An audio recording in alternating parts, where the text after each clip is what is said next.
So we were having a presentation with our clients inside the incubator a couple weeks ago. And if you didn't know, we have established values here at Boss Project. Some of them are client public facing, some of them are internal for our team to live in. And some And are both. some are both.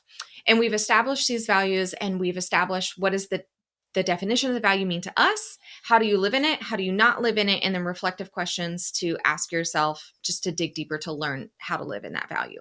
Well, the two, one of them that's public facing and our very first like absolute priority is our value of life first.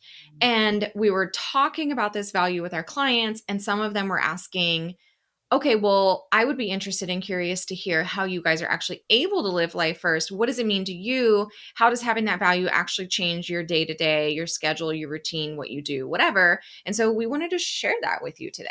Yeah. So I think one of the things to distinctly point out is when you're living life first or when you're pursuing building a business life first, I think um, our interpretation is really focused on leaning into the season in which you're in. Mm-hmm. And so seasons are not necessarily determined to be short or long, but they're intentional choices.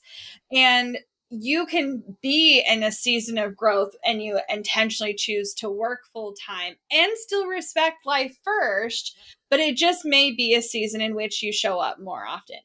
We've had seasons of life first that have been so chill and so relaxed. Emily and I were working 10 to 15 hours a week. We've also had seasons of life first where we were in a growth season Mm-hmm. and we were working full-time hours, but we had it set up in a way where we were respecting our lives in a way that still allowed lots of flexibility, still prioritized our life and family over anything else.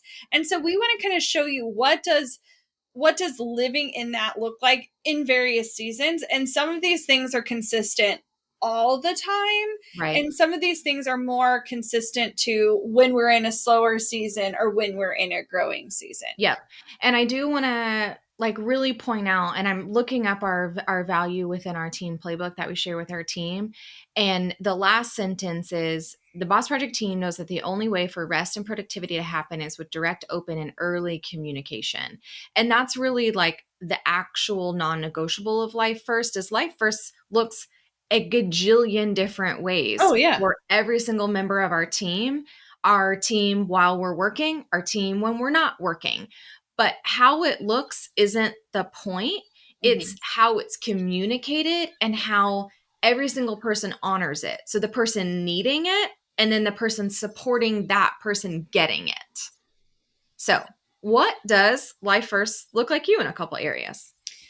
Yeah, so I think one of the things that I remember kind of popping up early when Emily and I started to be really intentional about this was there were things that Emily and I kind of considered non-negotiables, like things that we really wanted to prioritize. And the interesting thing is, I think some of those early things really shaped how this has kind of evolved over time.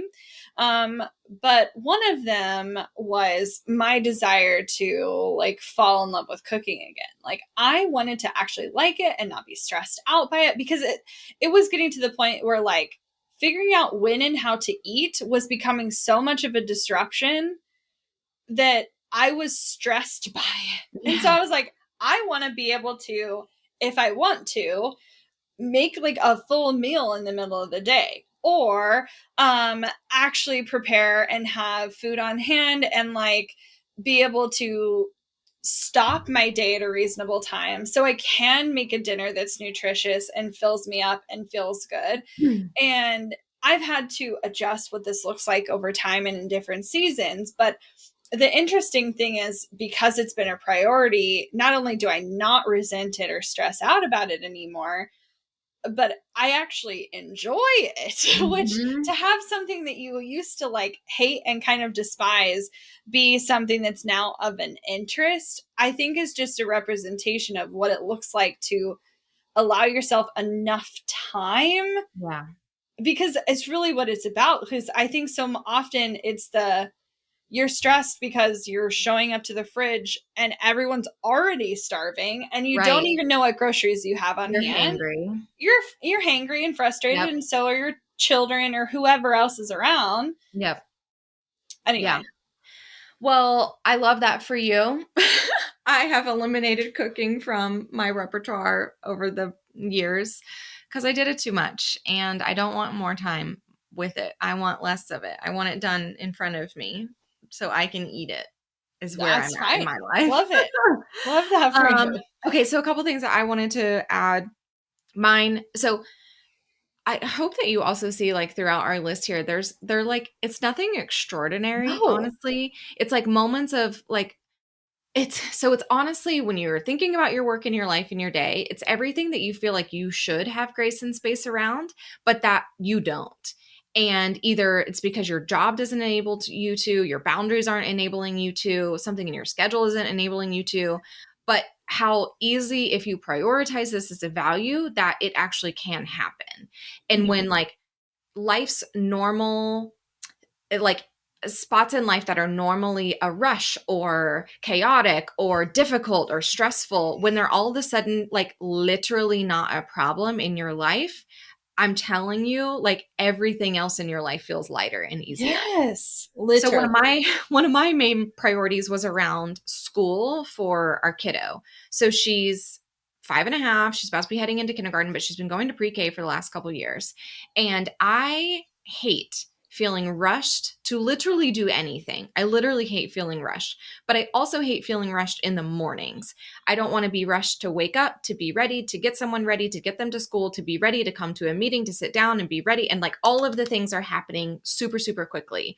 And so I communicated with my team that, like, while we may start at this time, like, I literally cannot get into the office until a certain time because I'm getting a human ready for school. And even though I'm not taking her to school, because I also delegated that, it's still the rush of like getting someone out of the house and then the energy needing to die down a little bit for me to feel like calm to come to work.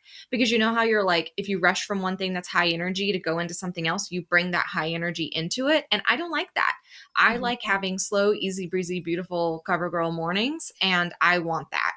And so we have slow mornings. There's no rush to get Penny ready by a like super fast specific time because we're just like breezing around in our day. I have coffee. I'm able to like dive in slowly in the way that works for me to be able to start my day.